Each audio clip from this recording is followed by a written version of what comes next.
Then there's California, a podcast featuring members of the California State Senate Democratic Caucus in conversation about their lives, their legislative priorities, policies, and other related issues that help make California exceptional. From the Leland Stanford Mansion State Historic Park in downtown Sacramento, I'm Brian Green. It has been said that music is the most powerful form of communication in the world. And if you want to look for parallels between music and politics, well, you could say that both music and politics are, in essence, about communication. All music has political dimensions because it implies a way of being, and it takes a sense of rhythm to get your message across. So, I thought we'd devote this podcast episode to learning more about the musical and political rhythms of our podcast guest, musician and state senator Ben Hueso. Senator Hueso represents California's 40th Senate District, the 40th of the 40 state Senate districts down at the California-Mexico border. The 40th district includes a slice of the city of San Diego and all of Imperial County. Senator Hueso knows the 40th district well because he's actually a native of San Diego County. Senator Hueso was first elected to the State Assembly in 2010 and was first elected to the State Senate in 2013. Prior to beginning his legislative service in Sacramento, Ben Hueso was a San Diego City Council member and a one-time council president and a member of the California Coastal Commission. Senator Hueso is the longtime chair of the Senate Committee on Energy, Utilities, and Communications. He is the longest-serving member of the California Latino Legislative Caucus and a former chair of that caucus, and in fact is one of the longest-serving current lawmakers in the entire state legislature. In fact, because of term limits, Senator Hueso is serving his final year in the upper house this year, and he'll be leaving the legislature at the end of 2022. But in addition to his business, economic development, environmental, and legislative policy credentials, did you know that Ben Hueso is also an accomplished musician and a pianist and singer? And what better platform than this podcast for California to have the opportunity to get better acquainted with this rhythmic and musical politician? And one of the reasons we are here at the Stanford Mansion is that the mansion is the one place within close proximity to the state capitol that has a piano, two of them no less, to give Ben Hueso an instrument on which to play and a chance for him to sing for us. In fact, that's Senator Ben Hueso that you hear playing right now. So, here we are. This is Senator Hueso's first time with us on Then There's California. Senator Ben Hueso, welcome. Thank you. Wow, what an introduction. Good to see you. How you doing? I'm doing fantastic, and it's a beautiful day here in Sacramento. Yeah, it's a gorgeous day. I think you've been here to the mansion before. You played on these pianos before, right? I've actually played both over the years, and the Leland Stanford Mansion has been a wonderful resource for the legislature to use, especially when we have dignitaries visiting from abroad.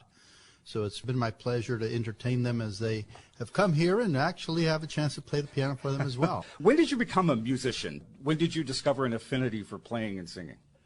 When I was very young, my father was a lover of music, as we all are in our family. It's part of our culture. Music is very intertwined.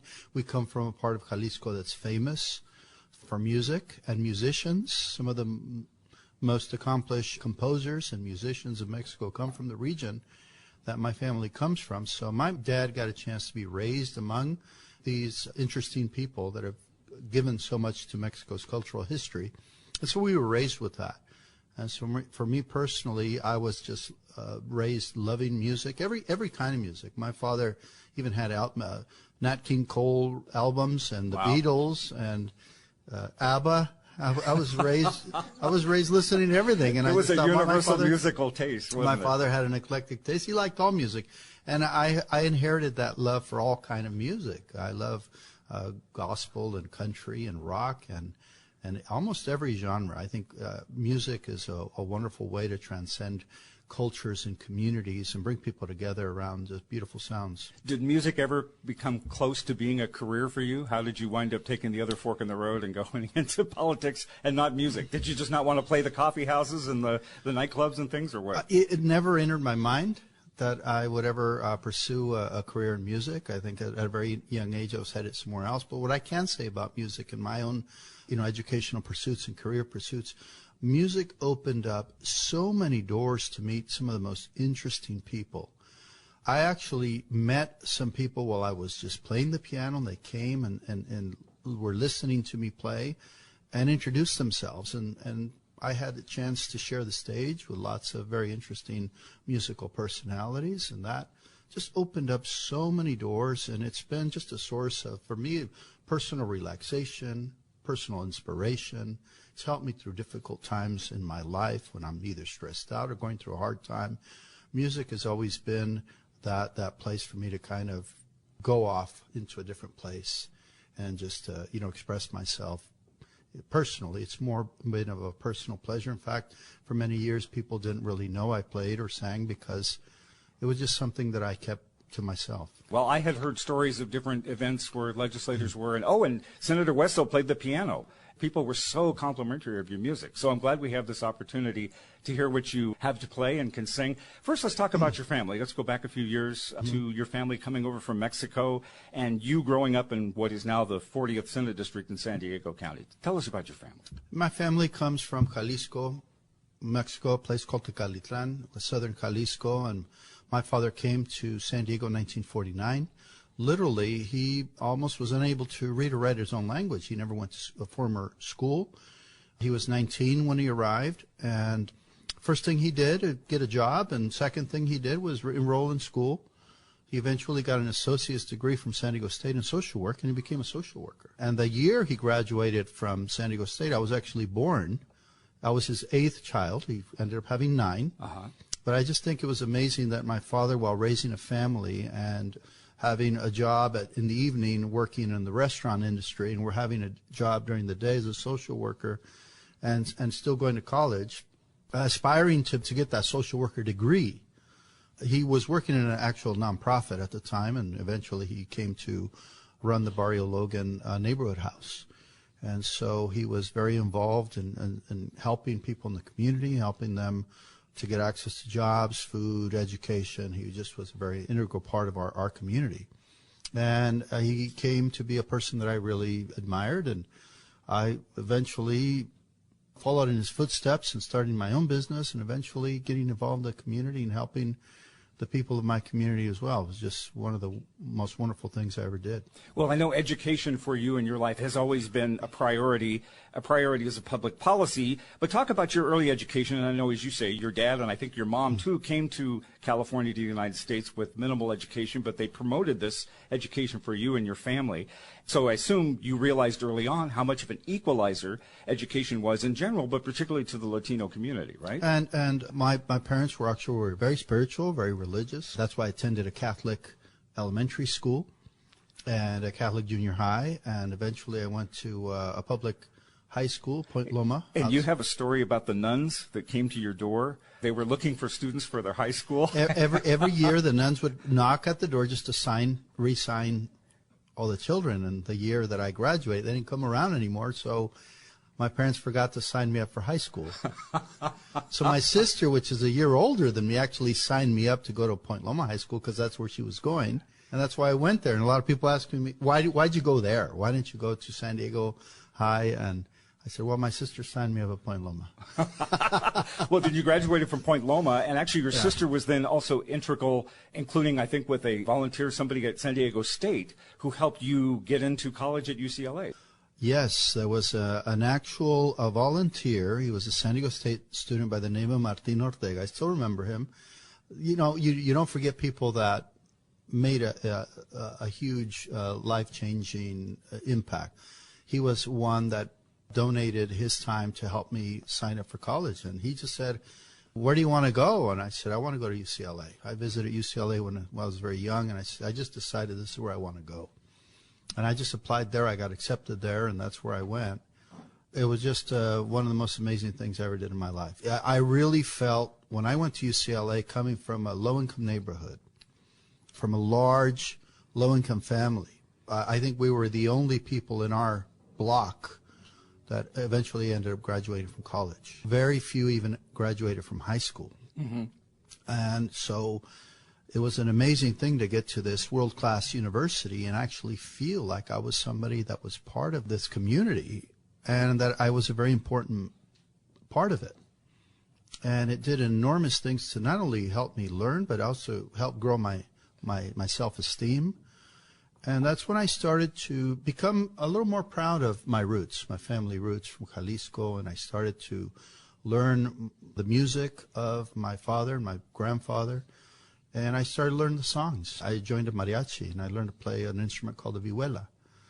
And I performed in this mariachi with a very famous mariachi director named Natividad Cano, and his famous Los Camperos de Naticano. He started a mariachi at UCLA, and I got a chance to be a part of it. And it was just one of the most amazing things. Oh, I imagine, yes. And at UCLA, too. At UCLA, performing on stage at Royce Hall. Wow. I mean, it's like, what am I doing here? I'm not supposed to be the here. little boy from Logan Heights is up here. And you know, when you're at UCLA, you get to meet, we had the presidential debate there at UCLA, and we had candidates from all over the world that were running for president, like in Mexico and other parts of the country, come and visit the student body, and other world leaders, Jesse Jackson. It was just an amazing place to learn about the world and be inspired to pursue everything that you can possibly be. And, you know, I got a chance to, even while at UCLA, study abroad in Ukraine. Yes, in Ukraine, yes, at the University of Odessa. And at the time, I wasn't really interested in learning Russian, but the program was come learn Russian. I said, well, I'll go learn Russian so I can go travel to Europe. And I got to spend some time in the Ukraine. Apropos of nothing but the current times here, give me some of your perspective on what is going on in Eastern Europe now with Ukraine. And having been there and lived there and gone to school there, you must have an interesting lens on what's going on right now. Absolutely, and the border that is militarized currently is not far from where I was in Odessa, and they're basically entrenched around the country, and mostly in Crimea. And I was there, and so I know the people of there, and I have friends still there, and it makes me very sad for them because they worked very hard to become independent, and you have a belligerent nation that is taking a very aggressive action to subdue an entire nation under the false representation that they want to be part of Russia. And this is just clearly something that should not be allowed to happen in the world. The world community really has to unite around this kind of aggression on countries that want to be democratic and independent and self-governing.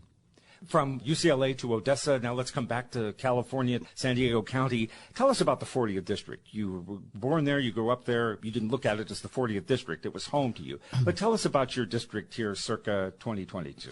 Well, I live in San Diego, and it's a beautiful city, but I also represent the mountains, which are beautiful, and the desert, which is a wonderful place to visit. Imperial County is one of the leading producers of agricultural products, the largest producer of beef. My district is geographically very large. It has the entire border of California with Mexico. It shares a border with Arizona, the state of Sonora in Mexico, the state of Baja California, and of course the Pacific Ocean. The Colorado runs through my district on the eastern side and the Pacific Ocean on the western side, and it has just very important ports of entry, the largest and most visited border in the world, the largest border crossing in Tijuana, San Isidro. Indeed. And it's a wonderful district that has lots of wonderful resources, but also challenges. And I've dedicated my time here in the legislature to work very hard to address some challenges that seem insurmountable. Restoring the Salton Sea, one of the largest lake in California that is facing enormous environmental challenges. The Colorado River is also one of the most threatened rivers in all of America, as is the Tijuana River. Tijuana River, one of the most contaminated. And I've dedicated my service here, among other things, to really focus on these environmental challenges. They're massive, that require lots of resources and a very well thought out solution. Obviously, you have a business background, you have a political career right now that is continuing. City council from back in the day, being on the Coastal Commission, which obviously speaks to your environmental credentials and your interest and passion. The longest serving member, as I said, of the Latino caucus, and one of the longest serving members of the legislature overall. So let's let you look back here. How has California changed, progressed, regressed in the decade plus that you've been in the legislature? When I first ran, I read an article that said, has California lost its golden luster? Yes, there's been a lot of those articles over the last few years. That was around 2009. There was just this economic meltdown.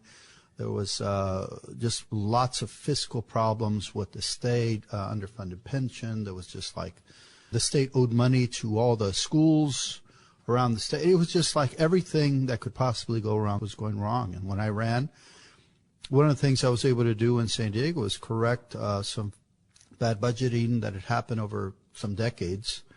And we were able to fix the budget, create a reserve, and make the city work again for the people. And I said, that's what I'm going to do for the state. And I came here, and we have created a reserve. When I got elected, we were cutting $35 billion from the budget. We ended up with an $85 billion general fund budget. Today, we have a $45 billion reserve and a $215 billion budget. And we have a budget now that is investing in our infrastructure, our roadways, our parks, our education system. We're looking at putting a considerable amount of money into our universities, our public schools. And this is what I promised to do. So looking back, I feel like I kept that promise. Mm-hmm. And we made smart budgeting decisions, passed laws that got California working again, that made sure that we still dominate the country in terms of the amount of investment capital that comes to our state. 70%. Basically 3/4 of all the new business startup capital, venture capital in the country comes to California. Do you think California is poised to continue that success? Well, I think what's important is that we continue to make the right investments in our education infrastructure, into our transportation network, into our electric grid to make sure it is resilient against these wildfires that have been so destructive. Climate change is threatening our state. We need to continue to fight it. We need to continue to look out for those industries that are the leading industries in California and make sure they continue to prosper. But the real story in California is the little guy, the mom and pop, the teachers, the firefighters, the small store owners, the people that make up really 90% of our economy that are so important to making the state work. And we always have to listen to them and keep our ears out for what is providing challenges to them in their lives, because that's what the legislature really needs to look out for. When you were on the San Diego City Council, you were quoted once as saying that before you were elected to office, you were one of the harshest critics of politicians. And when you heard them speak, you would always think, oh, they're just dodging the question. They're talking out of both sides of their mouth. I don't believe them. But once you got into public office, you said you realized politics is a really tough business. And so here you are more than a decade later. Do you still believe that? I remember when I first got elected, I was at a council meeting, and I remember it being a kind of a really tough issue. And I read about it the next day in the paper, and whatever they printed, it had nothing to do with what happened that day. And I just thought, what? This process so far, in my experience, is just so dishonest, in terms of how people express themselves through this process. If people will just speak honestly about what's on their mind and what the real issue is, the world would be a better place. And I just thought, this isn't for me. And I was very close to quitting and stepping down. And I remember sharing this with a friend that was actually very active in politics. He loved politics, and he told me, do you play football? And I was raised playing football as one of my favorite sports. And he says, what happens when you're carrying the ball? I said, people want to tackle you, so what do you do? And I said, well, I avoid the tackle and I make the touchdown. He said, that's politics. And I thought about, wait a minute. Politics is like a football game where you make plays and you try to get into the end zone and people try to stop you. Now I get it. I said, I love football and I love to score. And as long as I get into the end zone, I'm winning, right? And I just thought, you know what? I think I can do this job. So that's football metaphor sustained you all these years. I'm that running back, I'm that receiver, that quarterback, depending on where my team needs me. Right. And my team needed me to be council president and coastal commissioner, and so I've taken on those jobs. And it really isn't a game. This is about really real people's lives.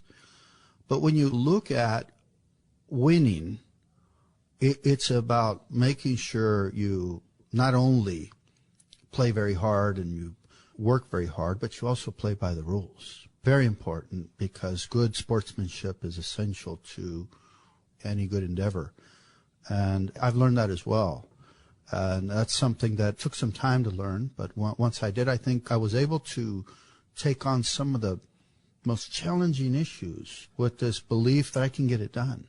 Well, speaking of, nice transition, you have been quarterbacking a lot of great public policy and invested in and prioritized a lot of public policy, both at the local and state level over the years. Education, consumer protection, public safety, water quality, environmental, as you've said. You've authored some distinctive legislation in your career, a lot of it that has become law. We could spend another hour talking about your bill record from the last decade or so, but let's highlight a few bills, lightning round of sorts, from just the past couple of years and get your recollections and elaborations on them. First, just this one from this past year, which received a lot of media attention, SB 311, the Compassionate Access to Medical Cannabis, the Act, the Ryan's Law. Tell us just a brief bit about that one.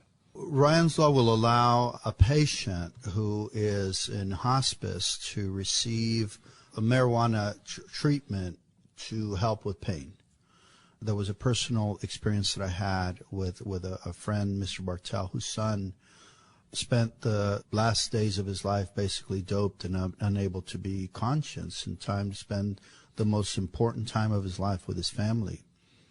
And cannabis has been shown to not only effectively treat pain, but allow people to be conscious while in their final years. And I just thought this would be a wonderful bill to help serve people that are on their final days, facing a really tough time in their life, to have access to a better quality of life in their final days.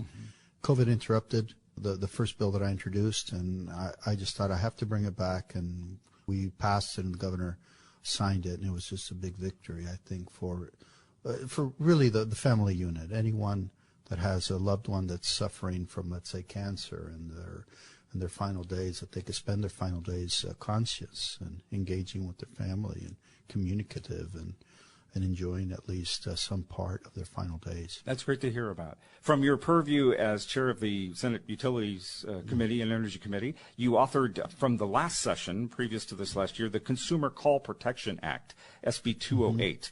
That's a big deal for consumers and those who are bothered by telemarketers. Tell us about that bill.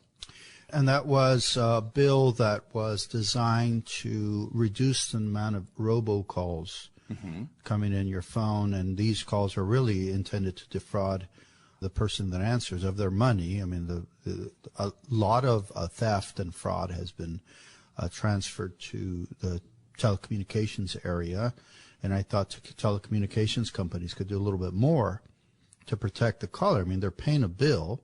They should not be getting these illegal calls that somehow enter into the network through an illegal means. And so that bill was signed as well. I have seen a reduction in robocalls to my phone, a pretty large reduction. And now I get a notice saying possible spam, so I don't answer it. But that was, is one of those things that I thought, what a wonderful thing to do, that for people that are so dependent on a cell phone now, and try to provide at least another layer of protection in what they do in their daily lives. So it's a great bill, and I'm glad you mentioned it. Absolutely. Well, from the environmental portfolio, the Tijuana River Valley, the Tijuana River, as you'd already mentioned, as efforts that you've had to improve the watershed, and even this year, 2022, you're trying to work to allocate funds in the budget to continue improvements and healing in that river. Tell us about that. You know, the Salton Sea, the new river, the Tijuana River, these are not problems that can be solved easily in 1 year, or even sometimes even 1 decade. And I've been involved for at least the last 15 years, screaming loudly to the federal government, who's largely the most responsible party for the cleanup, as to what they have to do to help us. And I've been working with lots of local stakeholders and local electeds to see what we can do together to solve these massive, massive problems. That continues, but what I'm proud is that I wasn't somebody that came into office and said, I'm going to kick this can down the road. In addition to calling attention to it, we raised considerable amount of money for the Salton Sea, $500 million, where the federal government hasn't raised a dime yet. We are already at $500 million to fix a federal problem, or a problem that was exacerbated by a federal agreement. And likewise, with the Tijuana River Valley, we've already started making investments that are going to help to reduce the sewage flow, working with the last governor and the directors of the water department in Tijuana to stop the flow of contamination into Tijuana. I was just there on Monday, meeting with the ambassador of the United States in Mexico, Ken Salazar, and some state officials, Jared Blumenfeld, and EPA Director Marta Guzman.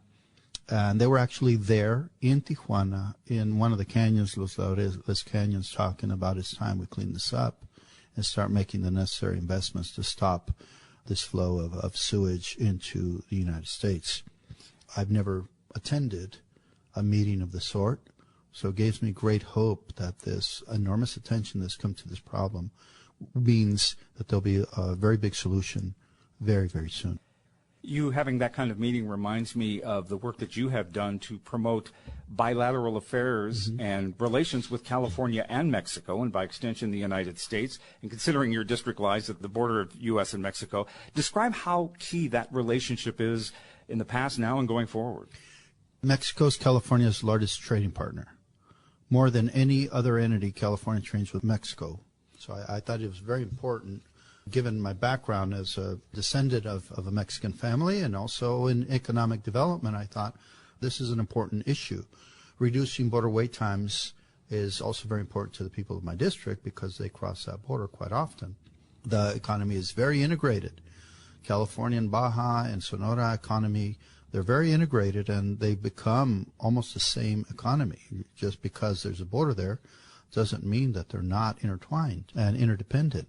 And so I've been working really hard to connect with leaders and organizations and increase that trade amount. There's a trade imbalance, and California needs to be a bigger protagonist in that trade element because it helps to increase our economy. Reducing border wait times by 15 minutes increases the California economy by $2 billion a year. I mean, that's not a small amount. I mean, it speaks to the importance of allowing people to trade. And travel is trade. Right. And if we allow people to travel and visit California, they're going to bring resources here. California is a wonderful place to visit. We got to make it easier for people to want to visit California. So I've done quite a bit of work in that area as well, helping to create new border crossings with the CBX terminal, that is a bridge that unites Otay Mesa with the Tijuana airport. It's been a huge, huge, huge success, bigger than the initial study calculated that it would be. It was just a huge success. Working on a second border crossing in Otay, pedestrian crossings. I mean, there's so much that we can do that to help make crossing the border a lot more efficient and better on the environment, and really less of an obstacle in people's lives. Let's talk about the humanity of border crossings and the issue of immigration and undocumented residents, undocumented Californians. You've been especially justifiably concerned over the past several years, especially during the Trump administration, with the way immigrants and undocumented Californians are treated, deportation threats, parent-child separation. It's been just inhumane. It's been terrible. And even though California has been a sanctuary state for 4 or 5 years, how damaging has this been in the way we are treating immigrants and undocumented people coming across the border? And is it improving now with the change in Washington and our attitudes here in California and the U.S. going forward? I think generally, if you were to ask any Californian, everybody wants to have secure borders. They want to have controlled borders. I think it's just part of the way the modern world works. But there's a way to do that in a way that is sensitive to refugees, especially economic refugees. America stands as a bastion for economic refugees, and it always has, and they don't stop coming. We need to find a better approach than what we're doing now. There are enormous investments that are being made in the wrong areas that are not getting to the problem. Oftentimes they're creating a bigger problem, a bigger drain on taxpayers, a wall that doesn't stop anybody. When I speak with immigration officials at the border, and I've made several visits, they say the wall doesn't help. The wall doesn't help. We do need personnel. And currently, I'm asking that the federal government fund more personnel, and I actually have a resolution that I'm working on in that area because we invested $1 billion in a border to reduce border wait times, and they made the investment. And so part of the solution means that we use technology, but we also in America need to really resolve the problem of our broken immigration system. We just spend too much money in a system that is completely failing those that need to be in this country as refugees, others that were born here that are deported because their parents are deported. Families should never be separated. That's not actually in the written law. It's an area that I've been very active in, especially even in suing the Trump administration over the family separations, and also on the issue of Texas not allowing native-born Texans to get a birth certificate if they were the children of immigrants. Mm-hmm. And that's contrary to the 14th Amendment, and it's happening in America. And what is happening? It's just shocking that people can actually thumb their nose at the 14th Amendment in this day and age. Mm-hmm. So those are real issues that affect lots of families, and it tears the fabric of our society in California because these are all Indeed. Families that are part of our community that are just going through an enormous amount of grief and anguish over being separated by their families, over being treated poorly by our government that's supposed to be there to protect people. My own father was deported as a U.S. citizen. He came to America in 1949, actually became a U.S. citizen in 1952. And he decided, guess what year he decided to become a U.S. citizen? In 1952. And today, if you want to become a U.S. citizen and you're eligible, it can take you 20 years. And it's forever, yes. enormously expensive. And look, to a certain extent, geographically, we're the same place. Yet our immigration system gives preference to Europeans over Americans, North Americans. And I think that's laughable, and I think there is an inherent discrimination in that policy. Those immigrants that have come here have definitely been responsible for making California the great state that it is, and with the wonderful economy that we have. And it's helped to inject some diversity into our community that I think is good. Amen. For Absolutely. Our economy. Thank you for sharing all of this and being so candid. You are termed out of office at the end of this year. There was a term-limited departing lawmaker several years ago that told his colleagues as he was getting ready to leave that contemporary politicians should really only expect to be able to influence policy and affect change on the fringes of issues, that there's no room for comprehensive policy change on priority issues, and you can only hope to solve issues incrementally. Considering everything that you've told me about your legislation and how sometimes it just takes a while for these things to work out and for benefits to be seen, as you prepare to leave the legislature this fall, does that philosophy on the limits of policy, does that influence and resonate with you? Well, I mean, to be fair, that's how our system was designed to operate. That's why we have a dual bicameral legislature, so the laws cancel themselves during the productive phase. And that happens here. Some laws that we introduce in the Senate go to the Assembly to die, and vice versa, yes. And vice versa. And by the time they go to the governor, there's very few left, and the governor. And the bills don't always look how you imagine them to be when you first introduce them anyway. And it really was designed to be sensitive to the community, right? To businesses that say, I can't be changing the way I operate my business every single year. But I can tell you that there's enormous room to do big things, to redesign the way government works, to create programs that are going to be extremely effective at changing either the environmental landscape, the economic landscape. One of the most things I'm proud of is that the priority of the year, every single year since I've been in the legislature, they have formed a working group around that, made up of people from both houses, and I've been selected every single year to work on that group. That's great. And it was a response either to wildfires or a new economic development incentive program. There's a lot of room to do that, especially when it's important to the state, balancing the budget, going through a pandemic, going through wildfires, disasters and economic disasters and everything else. The legislature needs to be able to act quickly and boldly. And I think in the last years that I've been here, we have on many issues. Thank you for the information about politics, your rhythm as a legislator. Let's talk about your rhythm now and go hear some of your work here at the piano. We have this beautiful piano here in the Stanford Mansion, so we'll go up and hear Senator Ben Hueso play and sing. I read, too, that you really have an affinity for the piano, right? The piano is your gateway instrument into music, too? Yeah, I started with the piano. When I was a kid, we couldn't afford one. So my piano teacher came to my mom and said, stop sending him to classes because he'll never learn. And my mother said, why is he a bad student? And she said, no, he's a great student, just he needs a piano. He can't learn to play the piano if he doesn't have a piano. And so my father bought this really beat-up piano at a thrift store for $25. And the keys didn't work, and it was out of tune. And not only did I learn to play the piano, I learned to fix the piano as well. But that was one of the best gifts I ever had in my life. That's great. Well, play something from home. Play something from the community and the culture that resonates with you and that you're fond of. Yeah, this is actually in the mariachi genre of music, but it's a song that I really like. But I adapted it to piano. See how it comes out.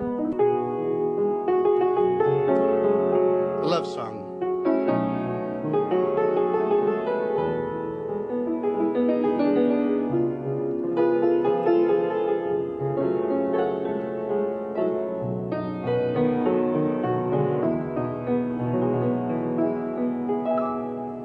Quisiera ver el sol caer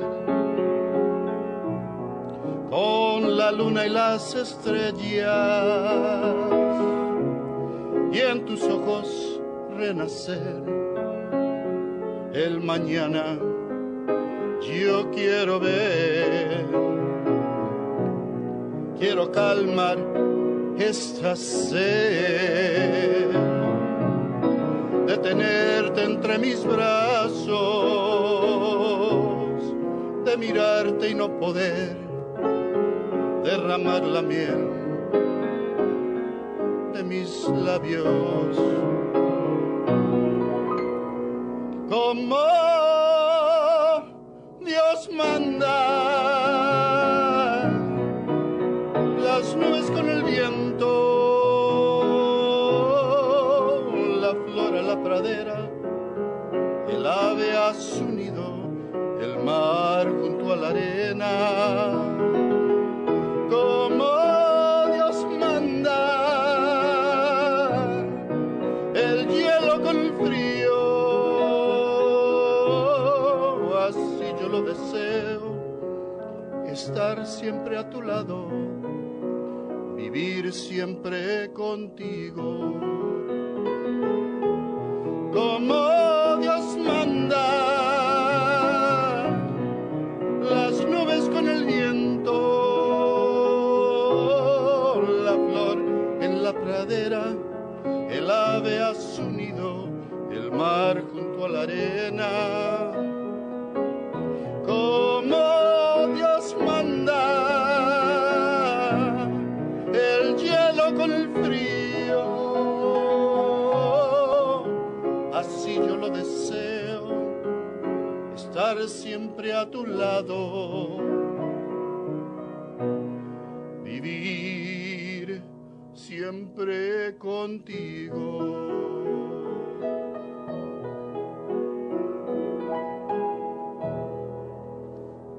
That was beautiful. I can feel the passion from you as you play. Not to sound cliche about that, but I really can. You had talked a little bit about this earlier. Is indeed this really cathartic thing for you, just emotionally, to be able to sit down at the keys and it takes you to a place that the rest of the world can't, the rest of life can't? Well, I could say I never play a song the same twice because I'm probably always in a different state of mind and emotion. And maybe a different audience, and that makes a difference. There is a degree of feeling, you know, it evokes a lot of feelings in you when you play, and if it does, you're doing it the right way, I think. You had talked about different people that you've had the privilege and the pleasure to play with, and one in particular was Vicente Fernandez from Mexico, who died just this last year. Yes. You had the opportunity to play with him. Talk about that experience. Well, he invited me to his studio. And I couldn't believe I was there in the place where he recorded all his platinum records and hits. My father was a huge fan. My father became very emotional when he listened to his music. And my father passed away over 20 years ago. And for me to be there and not have my father by my side was a very emotional moment. And to be there, it made me, just very grateful to this man. Why would he invite me? He just felt like, hey, I'm very proud of my heritage and who I am, and I celebrate my roots very much. And I think he liked that in me, and he said, hey, come and check this out. And then he put some music on, I sang, and then they sent me a CD in the mail.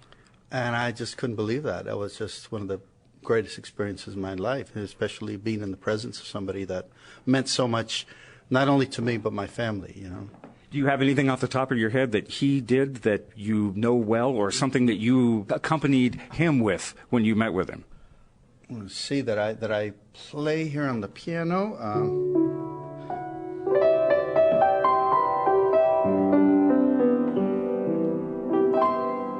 For Vicente Fernández, I guess is. Yo sé bien que estoy afuera, pero el día que yo me muera, sé que tendrás que llorar. Dirás que no me quisiste y vas a quedar muy triste, y así te vas a quedar. Con dinero y sin dinero, hago siempre lo que quiero, y mi palabra es la ley. No tengo trono ni reina, ni nadie en quien me comprenda, pero sigo siendo el rey.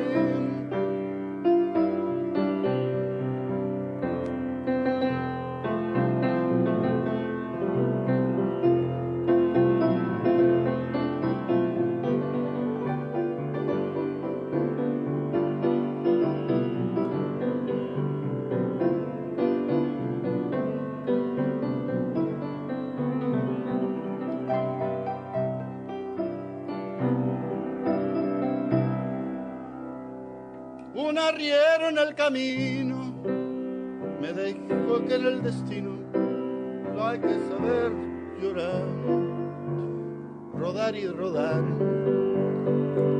También me dijo un arriero que no hay que llegar primero, pero hay que saber llegar.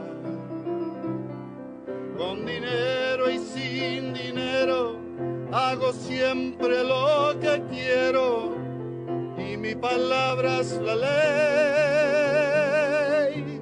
No tengo trono ni reina, ni nadie en quien me comprenda, pero sigo siendo el rey. Magnificent. That's beautiful.